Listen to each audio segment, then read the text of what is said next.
Hola a todos, ¿cómo estáis? Estoy muy feliz de estar aquí. En primer lugar, con dos personas muy importantes de nuestro ecosistema. También tengo que decir que son dos muy buenos compañeros con los que tengo la oportunidad de trabajar. Entonces, muchachos, aquí estamos. Me gustaría preguntaros, ¿cómo os sentís? Quiero decir, vamos a hablar de Polkadot y el futuro de la red. El presente y futuro de Polkadot. Pero antes de eso, me gustaría preguntaros, ¿cómo os sentís aquí en Argentina? Un entorno completamente diferente, una situación económica social diferente. Antes de empezar a sumergirnos en la red, me gustaría saber vuestros sentimientos y vuestras vibraciones sobre estar aquí. Sí, es bueno estar aquí. Definitivamente hace más calor que en el norte, así que esa es la diferencia principal. Es realmente bueno estar aquí en general, disfrutar de la academia. Hay mucha gente realmente inteligente, buenos estudiantes. Es bastante impactante ver lo que está sucediendo aquí con la inflación y todas las cuestiones socioeconómicas. Y con suerte, cripto pueda ayudar con algo de eso, al menos con buenas reservas de valor que estén descentralizadas. Pero sí, en general ha sido bastante divertido. No es mi primera vez en el país. Yo diría que la última vez fue un poco menos agitada y pasé mucho tiempo dando vueltas y explorando la ciudad. Y vi muchos barrios diferentes, incluido este. Y sí, no hay mucho más que decir al respecto. Para mí es una bendición y una maldición estar sudando en enero. Un poco mejor que el frío. Pero honestamente me encanta estar aquí. Quiero decir, las condiciones económicas y todo este tipo de cosas son cosas que nunca podré entender realmente. ¿Sabes? Yo soy una especie de viajero en el espacio, pero lo que veo y lo que amo es la pasión de la gente. Qué amables y maravillosos son todos. La comida es increíble, eso es excelente. Y al menos donde nos quedamos cerca de la universidad es Recoleta, ¿no? Hay como 20 parques. Y me despierto por la mañana, camino a la escuela, y todos están haciendo ejercicio con sus perros, pasando el rato. Quiero decir, realmente cobráis vida en verano, ¿no? Realmente lo he disfrutado. Bueno, eso es muy bueno. Me alegro que lo estéis pasando bien aquí. Bueno, ahora comencemos y discutamos específicamente sobre Polkadot.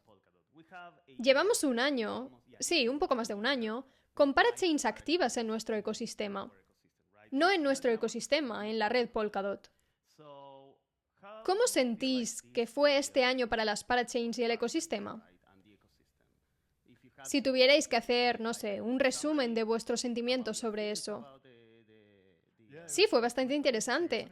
Fue algo que construimos durante mucho tiempo y hubo mucho entusiasmo en torno al lanzamiento. Especialmente al principio, no parecía que la gente supiera cuántos slots habría. Ahora podemos ver que en realidad hay una gran oferta y las subastas continúan. Pero para esas primeras subastas fueron muy competitivos. Creo que hemos estado muy contentos con el desempeño de la red, ya que Kusama y Polkadot continúan incorporando parachains. Para ser honesto, es una de las pocas blockchains que no se ha caído. Entonces, dado que las cosas han seguido funcionando y los equipos han seguido incorporándose, es bastante agradable. Pasamos mucho tiempo dándole forma a esto y las subastas han ido bastante bien. Ahora, creo que lo que vimos que sucedió a mediados del año pasado fue algo interesante, donde comenzamos a ver un cambio de la oferta, o de la demanda a la oferta. Muchos de los buenos equipos que el Builders Program y otros equipos en Parity habían reunido y ayudado a incorporar a Polkadot ya habían adquirido slots en ese momento. Entonces creo que lo que vimos fue que no había tanta competencia en equipos, ni tanta sangre nueva entrando al ecosistema. Creo que hay aspectos positivos y negativos en todas las decisiones tomadas en términos del sistema de subastas y la forma en que lo lanzaron. En cierto modo, como Rob mencionó, afortunadamente no tenemos ningún problema importante. Los equipos tienen que tomar la decisión. Si voy a ofertar por este slot en la subasta poniendo dinero en mí mismo, es porque realmente siento que mi equipo está listo y la producción está lista para salir. No estamos creando un terreno donde cualquiera pueda dejar cualquier idea a medias y recolectar algo de dinero. Existe una especie de competencia para realmente decir, estoy listo para pasar a producción, ¿bien? Lo cual creo que es bueno para el espacio blockchain, donde a menudo las cosas son un poco caóticas. En otros sentidos, creo que también ha sido fantástico poder aumentar lentamente la red. Quiero decir, estoy seguro de que mientras trabajamos en el protocolo para threads y para chains, no hay nada mejor que poder agregar uno más y ver cómo la red responde a eso. Imagino que si descargáramos 20 a la vez, habría 1 millón de problemas que podemos solucionar de forma más sutil y más silenciosamente, habiendo visto partes de la red comenzar a... Degradarse no es la palabra, pero que necesitan aumentar el rendimiento. Y ese tipo de cosas son geniales como aumento incremental. Sin embargo, lo que espero de cara al futuro es que empecemos a abrir aún más las puertas. Creo que los equipos están empezando a darse cuenta de que hay mucha oferta de block space en Polkadot. Creo que la gente se está dando cuenta de que hay muchas ideas y proyectos que no han sido capturados por empresas existentes. Y espero que la gente diga, oye, esta es una fiebre del oro que puedo atravesar y construir sobre este espacio y reclamar algo de ese block space tan agradable y seguro en Polkadot. Vale, sí. Ahora estás mencionando esto de los slots y la incorporación. Puedo pensar también en el rol de Kusama, porque esto es algo que me acaba de venir a la mente. Todo el trabajo que se hizo en Polkadot de manera tan fluida también sucedió gracias a Kusama, ¿verdad? Entonces, también, ¿cómo visteis Kusama en este año, en 2022, con todos los cambios que están ocurriendo? Intentamos ampliar el alcance para Kusama. Y personalmente, creo que cumple muy bien su propósito, ¿no? Sí, en términos de Kusama, lo que es Kusama es una red canaria. Es una red caótica. No hay tantas diferencias fundamentales entre la tecnología central de Kusama y la tecnología central de Polkadot, excepto que las cosas se implementan en Kusama mucho más temprano. Puedes probar cosas en papel, puedes probar cosas en tests unitarios, o intentar integrarlo e intentar ejecutarlo localmente o en un clúster y ver qué sucede.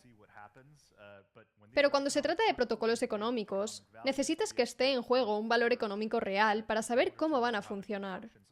Entonces Kusama siempre ha recibido las cosas mucho antes. Podría haber más caos en Kusama. Creo que el rol de Kusama, la principal diferencia, para ser honesto, de cara al futuro, está en el rol de la comunidad. La tecnología es bastante similar, pero la comunidad creo que es muy diferente. Y es mucho más despreocupada, mucho más vanguardista y tiene un espíritu real, lo cual es bastante diferente del espíritu de la comunidad Polkadot.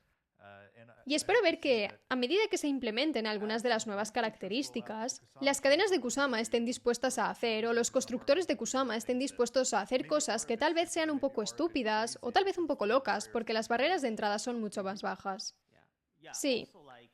Además, algo que vi este año es que los equipos se mudaron de Kusama a Polkadot. ¿Creéis, por ejemplo, Sean, que es un camino natural para un equipo comenzar solo en Kusama, probar su caso de uso durante, no sé, cierto periodo de tiempo, y luego validar el caso de uso migrado a Polkadot? Creo que la situación ideal es que tengan huella en ambas. Sé, por experiencia, por nuestro tiempo en Parity, cuántas veces Kusama nos ha salvado para mantener a Polkadot funcionando bien y seguro. Tener tu propia red canaria para tu propia cadena, que puede ser en sí misma una relay chain canaria, creo que será una gran ventaja sobre otros productos que intenten tal vez tomar un atajo o ahorrar dinero al no hacerlo. Creo que hay mucho que ganar ahí. Y es una de esas cosas que es única en nuestro ecosistema. No puedes obtener fácilmente una versión canaria de tu cadena en una red canaria con valor. Proporcionamos eso de forma predeterminada, proporcionamos esa opción, así que creo que realmente deberíamos verlos en ambas. Pero creo que, una vez más, la tecnología siempre será la misma, pero la cultura puede ser diferente, y creo que incluso tu aplicación en Kusama puede tener una cultura diferente a su alrededor. Lo que siempre imagino es que Polkadot va como un poco de traje, y Kusama es como este punk rockero loco y salvaje. Creo que se puede pensar en muchas aplicaciones Web3 desde esa perspectiva. Y yo diría abrazar ambas culturas y captar una audiencia más amplia de esa manera. Sí, esa es una muy buena respuesta. A mí también me gusta ese enfoque. Algo que me gustaría preguntaros es, ¿cómo veis la red en términos de casos de uso, en la oferta de casos de uso? Y, por ejemplo, ¿cómo os gustaría ver a mediano plazo la oferta de casos de uso de la red? Sí, la gente puede reconocer los componentes generales que van en una pila Web3. Tienes cosas como liquidación, tienes cosas como almacenamiento, tienes la capacidad de transferir valor. Muchas de estas cosas se condensan en casos de uso. Creo que uno de los casos de uso más claros de cripto, en general, son cosas como finanzas descentralizadas o derechos de propiedad descentralizados. Un ejemplo de eso son los NFTs. No estoy necesariamente defendiendo mercados de NFTs sobreinflados, sino más bien el hecho de que puedes poseer objetos de una manera que es impuesta por la seguridad de la red. Creo que la clave para entender sobre Polkadot es que Polkadot es una continuación de casos de uso cripto que ya existían. Lo principal que se necesita para implementar estos casos de uso es, en cierto sentido, algún tipo de escasez digital. Y ya puedes conseguir escasez digital en Bitcoin, puedes conseguirla en Ethereum, pero los problemas tenían que ver con la escalabilidad y la facilidad de uso para que los desarrolladores construyeran sobre ello. Y eso es realmente lo que trae Polkadot. Sí, solo agrego que definitivamente hay muchas respuestas a esta pregunta, pero si tuviera que ser muy específico, espero que Polkadot sea una plataforma que permita muchas aplicaciones que no existirían en un mundo basado en tarifas. Creo que si volvemos a preguntarnos ¿por qué Ethereum es básicamente una cadena DeFi? Básicamente, lo único que realmente puedes hacer es DeFi, porque cuando trabajas en un sistema en el que tienes que pagar tarifas y competir con otras personas con tarifas para usar el espacio disponible en Ethereum, básicamente estás diciendo, está bien, bueno, voy a pagar $100 por una tarifa, será mejor que me dé $1000 o más, ese tipo de cosas. Creo que una de las cosas realmente interesantes y subestimadas de Polkadot es que tiene este modelo basado en subastas, en el que te asignamos espacio con anticipación. Y técnicamente hablando, realmente no cobramos ninguna tarifa, solo tomamos prestados tus tokens y podemos devolvértelos al final. Entonces, poder crear una aplicación, saber durante los próximos 2 años cuánto te va a costar, que realmente no es nada, y poder usar ese espacio de bloque como quieras, por ejemplo, para crear aplicaciones de identidad, aplicaciones de votación, tal vez aplicaciones sin fines de lucro, aplicaciones eco. Este es el tipo de cosas que simplemente no tienen sentido desde el punto de vista financiero en un sistema basado en tarifas. Así que espero ver un cambio de Web3 es DeFi a las cosas que prometimos cuando intentamos crear esta plataforma para empezar. Sí, es algo interesante. Y esto es algo que intentamos incorporar al concepto de Blockspace en general. Muchos sistemas son en cierto modo reactivos a lo que los usuarios les arrojan. Un usuario realiza una transacción, tiene que pagar una tarifa, algo sucede como resultado de eso. Pero cuando puedes introducir más capas de abstracción y generalizar estos mecanismos, tienes la capacidad de que las aplicaciones cubran las tarifas de tus usuarios. O incluso se da el caso de que cada blockchain necesita tener un token. Se pueden tener iniciativas económicas sostenibles que no proporcionan su propio token. Intentamos que este tipo de cosas sean fáciles de hacer en Substrate y en Polkadot. Ahora que lo has mencionado, además Sean lo mencionó antes, dijiste la palabra Blockspace. ¿Quieres explicarla un poco? Hiciste un artículo muy largo explicándolo. Nos tomó como un par de días procesarlo, una lectura muy agradable. Pero ¿podrías describir un poco el término Blockspace para la gente que nunca lo haya escuchado? Sí, por supuesto.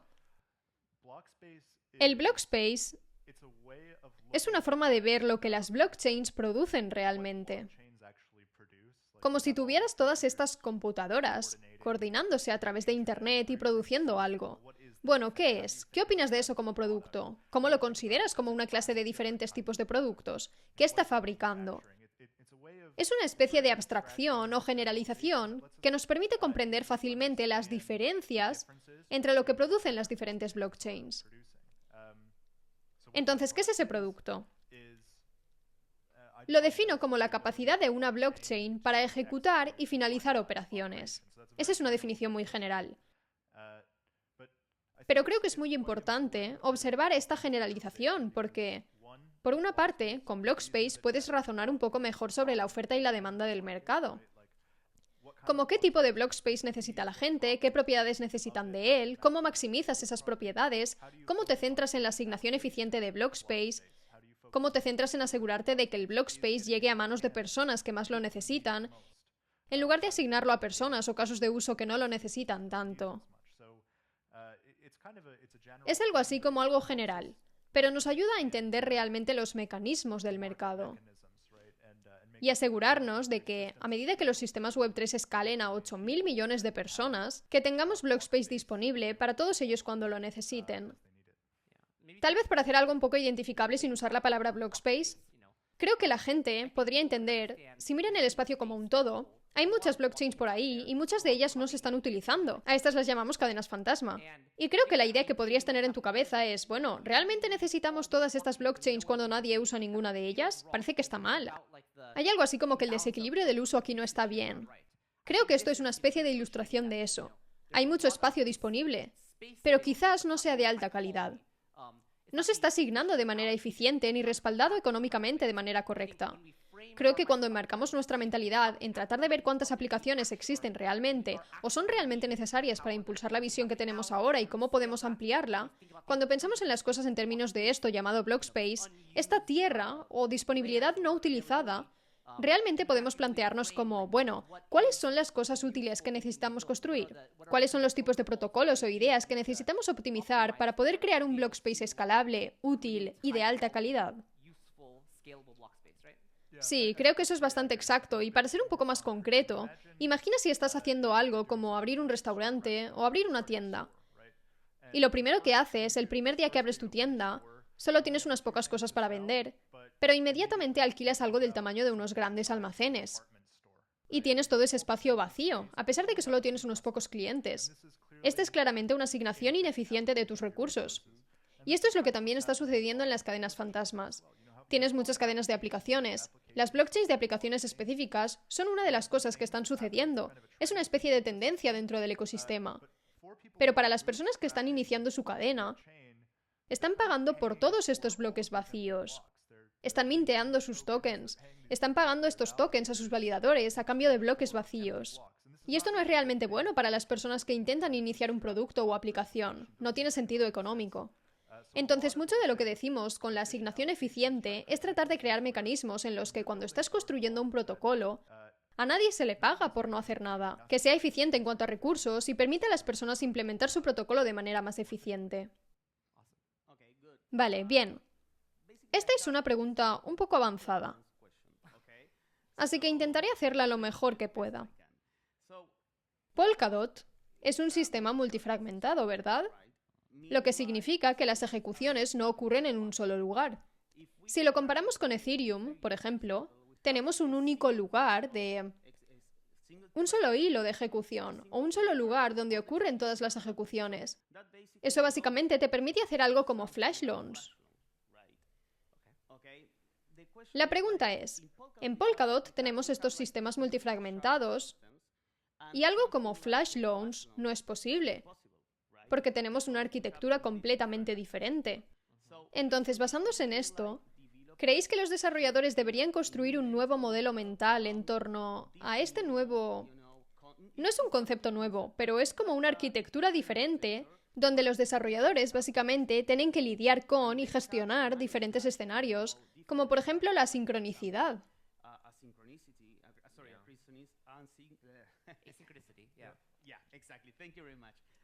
Y ese tipo de escenarios diferentes que básicamente no ocurren en un solo hilo de ejecución como Ethereum. Muy rápido. Si lo comparamos con tecnologías anteriores, miremos la CPU de una computadora. En algún momento fue como si un núcleo se volviera cada vez más rápido hasta el punto en que simplemente era grande y se sobrecalentaba o lo que sea. Y si miramos hoy, tenemos computadoras con muchos núcleos, en realidad, mucho más débil por núcleo que los núcleos que teníamos en el pasado, pero mucho más acorde a las necesidades de tu computadora. Tu computadora no necesita un supernúcleo. En realidad necesita ejecutar múltiples tareas, todas las cuales son un poco más pequeñas y distribuyen y descargan sus necesidades a esta CPU de múltiples núcleos. Creo que este es un gran paralelismo con lo que esperamos de las blockchains. No se trata de ejecutar un superproceso lo más rápido posible. Se trata de ejecutar muchas tareas paralelas diferentes, muchas aplicaciones diferentes, lo que llamaríamos cadenas de aplicaciones, ejecutándose, y una plataforma que admita que todos ellos sucedan en paralelo. Ahora, por supuesto, aumenta la complejidad cuando intentas realizar transacciones entre cosas, pero este también es un problema que ya hemos resuelto. La programación asíncrona es... Decir que es algo nuevo en este espacio probablemente no sea correcto, pero es algo que la gente todavía está aprendiendo y adoptando incluso en Rust, incluso en JavaScript, incluso en otros lenguajes. Este es el tipo de cosas en las que la gente necesita cambiar su modelo mental. Y solo porque algo no sea factible en el modelo asincrónico no significa que ese modelo sea malo, simplemente significa que necesitas cambiar el frame de tu forma de pensar sobre las cosas. Sí, creo que está muy bien dicho. Y de hecho es la tendencia dentro del escalado de blockchain. tienes algunos enfoques diferentes. Hay algo llamado el trilema de la escalabilidad, donde básicamente se compensa la descentralización, la seguridad y el rendimiento. Y algunas personas dirán, bueno, en realidad no necesitamos dividir todo en múltiples blockchains, pero en cierto modo están sacrificando la descentralización cuando lo hacen, y eso tiene sus propios costos. Creemos que la descentralización es bastante importante e intentamos mantenerla para el sistema. Pero esto también es lo que sucederá en el espacio Ethereum, también es lo que está sucediendo en el mundo de Cosmos. Creo que, como regla general dentro del espacio blockchain, la gente está reconociendo poco a poco la necesidad de pasar del trabajo sincrónico a la coordinación asincrónica. Y el modelo de una CPU y una computadora también es, creo, una muy buena metáfora. Porque si tienes una CPU con una determinada cantidad de núcleos, como si tuvieras una computadora portátil con 8 o 16 núcleos, como los nuevos de Apple, que pueden tener 16 o 32 núcleos. Pero tu computadora en realidad es capaz de realizar cientos o miles de tareas diferentes y tiene un scheduler que las asigna a los recursos de ejecución. Y así es como pensamos también sobre nuestra arquitectura. Es que si tienes 8 núcleos o 16 núcleos, eso no significa que solo puedas ejecutar 8 o 16 programas al mismo tiempo. Estás constantemente intercambiándolos dentro y fuera y trabajando de esa manera. Por tanto, es una forma muy eficaz de programar tareas. Y yo diría que este es el lugar equivocado para pensar en compromisos. Solo porque algo sea más difícil no significa que debamos evitar esas soluciones. De hecho, deberíamos nuevamente optimizar lo que estamos tratando de construir en el espacio, que son aplicaciones descentralizadas imparables, y darnos cuenta de que necesitamos utilizar las mejores herramientas para ello, incluso si esas herramientas son más difíciles de construir. Sí, es un muy buen punto. Y esto me lleva a, por ejemplo, XCM, que son nuestros componentes principales en interoperabilidad, y para hacer que básicamente estos sistemas fragmentados funcionen juntos. Recuerdo que leí una discusión muy interesante en el foro de Polkadot, que por cierto creo que fue uno de los mayores logros del año pasado, lanzar el foro de Polkadot. Os invito a ir allí, leer y participar. Pero hubo una discusión muy agradable e interesante sobre el posicionamiento de XCM en torno a todo esto. En primer lugar, quizás para las personas que no conocen XCM, sería bueno si pudierais explicar un poco qué es XCM.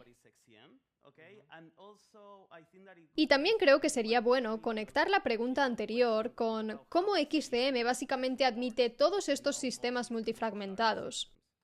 Claro, XCM significa mensajería de consenso cruzado, no cadena cruzada, lo cual creo que es un error, sino consenso cruzado. Y creo que la analogía más sencilla que podría dar es, imagina que Polkadot te proporciona un teléfono y puedes llamar a cualquier persona en el mundo, pero necesitas elegir un idioma para hablar o no podréis entenderos. XCM básicamente intenta definir un lenguaje común para que puedas levantar el teléfono, hablar con cualquier persona en el mundo y entenderán lo que intentas decir. Ahora, en lugar de ti, es una blockchain u otro sistema de consenso, como un contrato inteligente o algún otro tipo de sistema basado en consenso.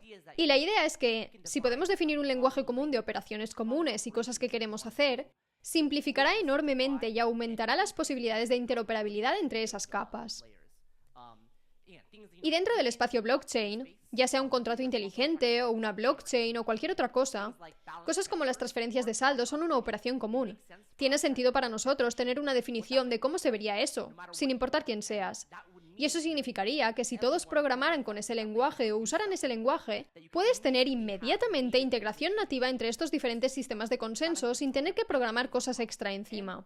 Y en un mundo donde creemos que habrá muchas cadenas, muchos más contratos, muchos más sistemas interesantes, cuanto más podamos estandarizar este tipo de comportamientos de primera clase, más fácilmente podremos adoptar y utilizar esas cosas también. Sí, el lenguaje común es bastante importante. En particular, creo que es importante destacar el hecho de que muchas soluciones cross-chain se centran simplemente en transmitir valor. XCM se centra en la transmisión de datos o incluso ejecutar hasta cierto punto código arbitrario. Para ser honesto, la forma en que me gusta pensar en XCM es que es casi como contratos inteligentes que se envían entre cadenas. Entonces puedes imaginar que hay espacios entre las blockchains y realmente tienes programas que se mueven entre ellas y viven allí. Y representan acciones que se llevarán a cabo a través de muchas cadenas diferentes. Entonces, en lugar de tener aplicaciones que vivan en una cadena y esa aplicación habla con aplicaciones que viven en otras, XCM permite que las aplicaciones se distribuyan entre muchas cadenas diferentes al hacer eso. Eso es genial. Estoy muy emocionado por... Quiero decir, soy desarrollador de software. Y cuando escuché por primera vez sobre XCM... Bueno, primero escuché sobre las parachains. Y esto de que puedes construir tu propia blockchain. Me emocioné mucho por eso. Y yo diría que los últimos 6 meses, básicamente, me los pasé intentando meterme cada vez más en XCM. Porque creo que es una de las mejores herramientas que hemos desarrollado como comunidad. Y en base a esto, quisiera preguntaros, ¿cómo imagináis el desarrollo de blockchain a medio plazo? Esta es una pregunta muy abierta, no específica. ¿Cómo creéis que los desarrolladores de blockchain deberían hacer su trabajo en, no sé, 5 años? Creo que hay algo que tenemos en nuestra documentación, que es la escala móvil de facilidad de desarrollo y máxima flexibilidad. Generalmente, si tienes un producto que es máximamente flexible, es complejo porque hay que tomar muchas decisiones. Tienes que tomar decisiones en cada punto donde las cosas pueden flexionarse. Pero también está esta otra escala en la que tomamos muchas decisiones por ti, y esa es la facilidad de desarrollo. Creo que dentro de Parity y Substrate nos centramos mucho en la flexibilidad. Y quiero ser claro, creo que hemos utilizado toda la flexibilidad hasta ahora. Quiero decir, Parity, como empresa de ingeniería, no solo ha lanzado una Relay Chain, sino que lanzó diferentes niveles de System Chains, diferentes niveles de productos basados en Substrate. Hemos jugado con toda la flexibilidad posible. Pero lo que espero que tengamos en un futuro cercano es un mejor enfoque en desarrollar esa facilidad de desarrollo, donde hacemos un montón de suposiciones por ti, y tú podrás concentrarte aún mejor en el producto que quieres construir. Y creo que ya estamos un paso más allá con esto con Substrate. Quiero decir, no tienes que decidir la capa de red y la capa de base de datos, ni muchas cosas, pero todavía tienes que tomar muchas decisiones dentro de tu función de transición de estado. Creo que podemos hacerlo aún mejor para hacerlo más sencillo, y hacerlo casi tan fácil como desarrollar un contrato inteligente y lanzar una blockchain detrás de eso. Para llevarlo en una dirección algo diferente, creo que, para ser honesto, hay demasiado enfoque en las personas que construyen blockchains. Definitivamente no es la única forma de crear una aplicación blockchain. Cualquiera que haya desarrollado aplicaciones Web 2 puede que esté familiarizado con cosas como AWS o Firebase o cosas así, y expone como un montón de servicios diferentes. Tienes servicios como Lambda, tienes servicios de autenticación, cosas así, y simplemente vas y los unes, son APIs, y luego tienes una aplicación. Porque lo que la gente realmente quiere construir en su mayor parte son productos. Y las personas que deberían construir cadenas, tal vez una vez que lleven un producto a un nivel particular de tamaño, piensen, está bien, ahora necesito una blockchain, ahora necesito mi propia blockchain porque realmente necesito especializarla. Pero también debería haber muchas piezas generales de infraestructura que son bastante sencillas de unir. Así que realmente espero que en 5 años, alguien que esté buscando desarrollar algo en un ecosistema blockchain no tenga que pensar en ninguno de estos detalles, que son solo servicios, cadenas de infraestructura y otras cosas en las que pueden confiar de forma sencilla. Sí, eso tiene mucho sentido para mí. Y esto me lleva a la siguiente pregunta sobre contratos inteligentes en nuestro ecosistema. ¿Creéis que usar o confiar en contratos inteligentes es una forma de hacer lo que estáis diciendo? ¿Esto de construir un producto? ¿Creéis que la tecnología de los contratos inteligentes en nuestros ecosistemas está, en cierto modo, haciendo la vida más fácil a los desarrolladores para que presenten su caso de uso? Creo que recién estamos comenzando en ese espacio. Para ser honesto, la prioridad siempre ha sido lanzar Polkadot, lo que significa que tenemos que crear un montón de herramientas en torno a blockchains. Pero creo que estamos apenas en el comienzo de que los contratos se ejecuten en algunas parachains, que Ink sea un lenguaje bastante estable, que sea bastante divertido de usar, y que la gente construya y se dé cuenta de, oye, en realidad mi producto no necesita una blockchain entera, al menos no todavía. Creo que lo que me gustaría ver en el mundo del contrato es mucha gente construyendo y testeándolo, demostrando que WASM es una buena plataforma para contratos inteligentes y que Rust puede conducir a programas mucho mejores que cosas como Solidity. Pero más allá de eso, también, asegurarnos de que en nuestro ecosistema proporcionemos caminos fáciles para que las personas hagan la transición de un contrato, que nuevamente tiene sus limitaciones, para potencialmente convertirse en cosas como una blockchain cuando hayan demostrado que lo necesitan. Y nuevamente, no debería ser el valor predeterminado eso de necesito una cadena de bloques completa. Esto simplemente creará blockspace no utilizado. Necesitamos poder aprovechar otro blockspace existente, pero si lo necesitas, podrás ampliarlo de la manera que quieras. Y creo que esa es realmente una parte clave en la que deberíamos centrarnos en el futuro de los contratos. Absolutamente. El camino para los constructores es que haya lugares donde haya barreras de entrada muy bajas, pero también espacio para que se expandan y se especialicen. Así funciona en cualquier área de negocios. Si estás intentando hacer algún tipo de chip, no vas a construir tu propia fabricación para ello. Vas a utilizar algún servicio existente para ello. Quizás más adelante necesites crear tu propia fábrica de elaboración. Pero es exactamente este camino para los usuarios. Y creo que hay algunas vislumbres realmente agradables del futuro que podemos obtener, del hecho de que Ink está usando WebAssembly y del hecho de que Polkadot es bastante general sobre los tipos de programas que considera blockchains. Un dato curioso es que Polkadot en realidad no requiere que las parachains sean blockchains. Solo requiere que sean lo que llamamos máquinas de transición de estado.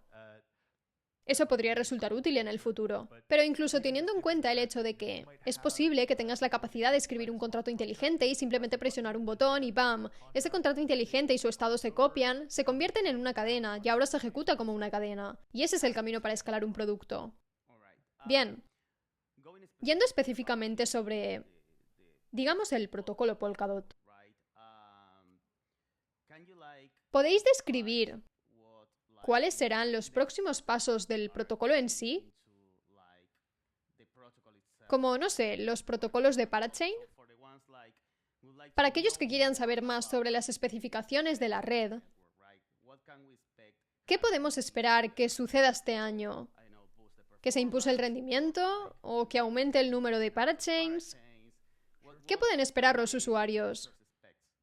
Sí, hay un par de cosas clave. Volviendo al Blockspace, básicamente hay dos cosas que queremos hacer. Una es aumentar la cantidad de Blockspace que produce la red, y la otra es agregar herramientas para una asignación más eficiente de ese Blockspace. Para cubrir la primera, llevamos más de un año creando un conjunto de optimizaciones de la red, conocido como respaldo asincrónico. Para ser honesto, los detalles no son particularmente importantes. De hecho, es algo que la especificación de la red siempre ha respaldado, pero ha sido una tarea de ingeniería bastante grande. ¿Eso saldrá este año? Aún no tenemos cifras concretas, pero esperamos mejoras bastante significativas en el rendimiento y los slots, la cantidad de parachains y el rendimiento de las parachains como resultado de ello. En lo que podemos basar las estimaciones es en el hecho de que, en lugar de crear bloques cada 12 segundos, las parachains podrán crear bloques cada 6 segundos. Y por bloque, en lugar de tener medio segundo de tiempo de ejecución, podrán hacer unos 2 segundos y medio o 3 segundos de tiempo de ejecución. Podéis hacer una pequeña multiplicación y ver exactamente cuánto más rápido podríamos esperar que sea. Sí, yo estoy muy entusiasmado con esto. Ha tardado mucho en llegar y creo que va a ser realmente genial. Y por otro lado, vale, Polkadot está poniendo a disposición más Blockspace. Lo siguiente es facilitar la asignación.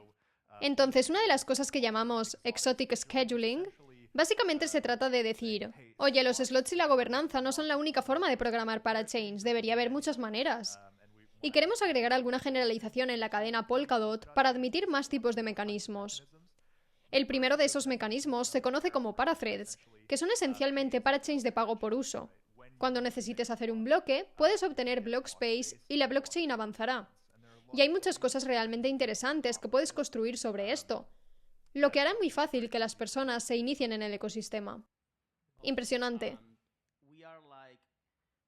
Como comunidad de desarrolladores, estamos haciendo muchas mejoras en la red, las que has comentado. Y ahora también deberíamos centrarnos en aumentar la usabilidad de la red. Sean, sé que has estado... No sé si era parte de tu rol o no, pero has estado todo el tiempo intentando impulsar nuevas interfaces de usuario, construyendo equipos en Parity que se centraran en... Incorporar al mundo. Incorporar al mundo. En realidad me encanta. No sé si fuiste tú quien eligió... No, Gab. Siempre es Gab. Bien, ese ha sido un buen nombre. Entonces, ¿cómo creéis que podemos hacer para aumentar el uso de la red y la adopción? Bueno, honestamente creo que incorporar al mundo en el contexto de Polkadot es un desafío, porque la verdad es que Polkadot no es un producto para todos. Cuando Polkadot se hace correctamente, no sabrás que lo estás usando. Simplemente utilizarás las aplicaciones que utilizas todos los días. Ellas estarán respaldadas por Blockspace seguro, que es proporcionado por Polkadot. Y tú, como usuario, ni siquiera sabrás que lo estás usando. Pero en términos del espacio en el que estamos hoy y de capturar la presencia mental, capturar a los usuarios, es obvio que debemos centrarnos y tratar de priorizar, donde podamos, el uso de la red misma. Los espacios que hemos visto, como el tipo de cosas más frecuentes, en mi opinión son tres. Uno que yo llamaría bienvenido a Polkadot, una idea de cómo puedo descubrir lo que puedo hacer como usuario, ya sea simplemente aprender, usar, crecer o hacer u otro tipo de cosas. Solo quiero descubrir qué puedo hacer, así que dame la bienvenida a Polkadot. El segundo es staking. Mucha gente ve las blockchains como una forma de... No quiero decir la palabra ganar dinero, sino como que quieren participar usando los tokens que compraron y los volvieron a colocar en la red para hacer staking y mejorar la seguridad de la red. Sí, almacenar su valor. Es como una inflación muy alta. Exactamente. Y luego hacer que el block space sea seguro. Realmente están brindando utilidad a la blockchain y la blockchain está devolviendo una recompensa. Y finalmente otro es la gobernanza. Y creo que la gobernanza es probablemente el punto más interesante y más emocionante en el que realmente la propia blockchain puede extender su brazo y cambiar el mundo. Una de las cosas más locas que hemos visto en Kusama es esta cosa llamada la sociedad, la cual de alguna manera ha convencido a más de 150 personas a tatuarse el cuerpo. Algunos de ellos se encuentran hoy en esta sala, podéis buscarlos. Hacerse un tatuaje en el cuerpo que represente esa blockchain. Eso es una locura, ¿no? Pero imagina ese poder usado para el bien. Si se utilizara para mejorar la vida de los demás, como colocar un letrero tratando de mejorar el mensaje de alguna necesidad, plantar árboles en el mundo, todo lo que podáis imaginar, las blockchains, con su poder financiero, pueden hacer eso. Y gran parte de este poder financiero está respaldado por la gobernanza. Entonces creo que estas son como tres áreas donde los usuarios pueden usar directamente Polkadot hoy en día. Y necesitamos aumentar el uso y la conciencia de cómo usarlo y simplificar cómo los usuarios pueden usarlo. Pero repito, realmente creo que hay una especie de límite superior donde la incorporación del mundo a Polkadot se detiene y comienza la incorporación del mundo a las parachains. Y ahí es donde realmente vemos las cadenas de aplicaciones en las que todas las ideas y pensamientos que dices como quiero hacer esto en una blockchain, Polkadot no te proporciona eso. Polkadot proporciona block space seguro a las aplicaciones que te proporcionarán eso. Así que creo que nos centraremos en eso por ahora. Pero aquí es donde quiero ver el área a la que ir. Sí, absolutamente. Creo que un punto realmente importante es que Polkadot es infraestructura de nivel base. Y como usuario habitual de electricidad, no andas tocando los cables. No toquéis los cables. Espero que no lo hagas. Pero aún así, la electricidad hace mucho por la gente todos los días. Y creo que Polkadot u otra infraestructura Web3 puede desempeñar un papel similar en la vida de las personas, proporcionándoles silenciosamente algo útil. Y con ese fin, creo que hay muchas cosas que el Tesoro, mediante la gobernanza, también puede hacer para tratar de facilitar el camino para las aplicaciones que se basan en Polkadot. Buenos patrones sobre cómo las personas deberían interactuar con la blockchain, facilitándoles el control de billeteras o la abstracción, y buenas bibliotecas y cosas así. Y por si sirve de algo, Sean ha estado haciendo un trabajo increíble con el equipo de onboarding, con la interfaz de usuario de staking.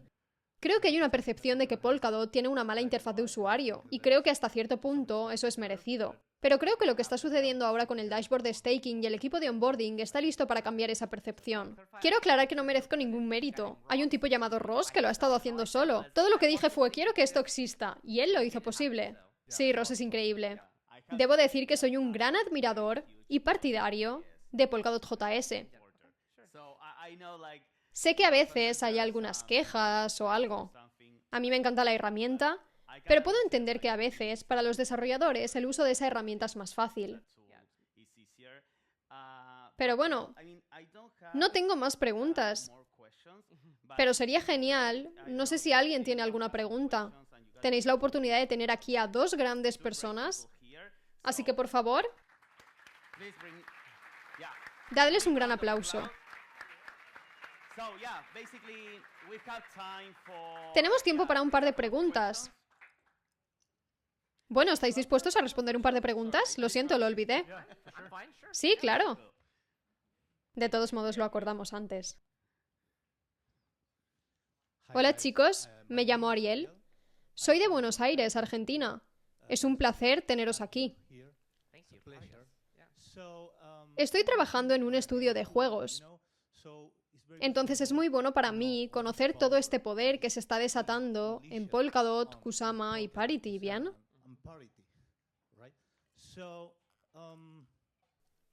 Entonces es interesante para mí teneros aquí. Y mi pregunta es, ¿qué opináis sobre el área de gaming y el play to earn debido a todo este poder, todas estas posibilidades en vuestro ecosistema?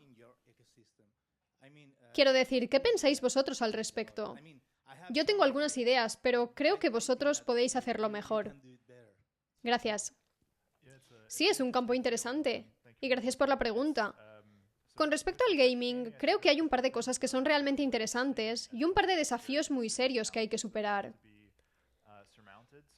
Creo que algunas de las cosas que son realmente interesantes es la capacidad de poseer objetos dentro del juego, especialmente con algunos de los protocolos criptográficos más nuevos, la capacidad de crear juegos multijugador donde no hay un servidor central, pero todavía hay incógnitas por ahí. Cosas como Zero Knowledge, realmente puedes hacer cosas como esta, es genial. Creo que algunos de los desafíos realmente grandes son el anti-cheat, prevenir las trampas en los juegos, particularmente si los juegos son jugados por humanos.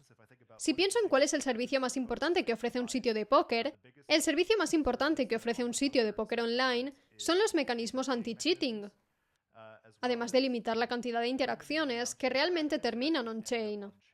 Si estás jugando un FPS como Call of Duty o algo así, cada vez que disparas una bala, ¿se hará una transacción blockchain? Creo que es un gran desafío para el espacio de gaming. ¿Puedo hacerte una pregunta? Una de las cosas que recuerdo haber oído del respaldo asíncrono es que también puede ayudar a respaldar blockchains que desean tener un tiempo de bloque de menos de 6 segundos. ¿Sigue siendo correcto? En realidad eso es otra cosa más futura que todavía puede suceder este año. Pero ciertamente lo que estará en marcha este año es lo que llamamos escalado elástico. Pero creo que podremos bajar a, digamos, 1 o 2 segundos, pero incluso esto sigue siendo bastante latencia para los juegos. Sí, lo que digo es, quizás, para ser honesto, directamente, Polkadot será un espacio difícil para todo tipo de juegos, porque puede haber situaciones en las que desees tener una blockchain de rendimiento de alta velocidad y hay muchos sacrificios que debes hacer para tener muchos bloques. Por ejemplo, hace que el forking sea más común, hace que la finalización tarde más tiempo, ese tipo de cosas, ¿bien? Pero estas son cosas que quizás estés dispuesto a sacrificar. Lo que diría es, mira Substrate. Substrate te proporciona, nuevamente, una herramienta para poder construir blockchains donde puedes personalizar exactamente el nivel de tiempo de bloque o de block space a tu gusto. Y a través del poder de los puentes y otros tipos de formas, creo que Polkadot todavía puede brindar seguridad y al menos interoperabilidad para esa cadena. Entonces sí, es un espacio interesante. Por mi parte, algo que puedo decir sobre el desarrollo de juegos en torno a Web3 en general es básicamente, si tuviera que volver al 2021, donde se presentaron todos estos juegos, creo que vimos muchos proyectos fallidos debido a no buenas decisiones de economías de token. Básicamente eso acabó con la mayoría de los proyectos. Y creo que eso es un desafío. ¿Cómo definir las buenas teorías de juego en torno a los juegos? Entonces sobreviven y básicamente tienen... Quiero decir, no es obligatorio poner dinero de por medio como requisito o como motivación, digamos, o incentivo. Pero mi sentimiento desde ese momento fue como... algo debe ser investigado ahí, ¿no? De lo contrario, si pones la tokenómica base, todo el juego podría fracasar. Sí, estamos evolucionando eso. Gracias por la pregunta. Si tenéis alguna pregunta en español, puedo intentar traducir. No prometo que lo haré genial, pero... no os sintáis limitados por el inglés.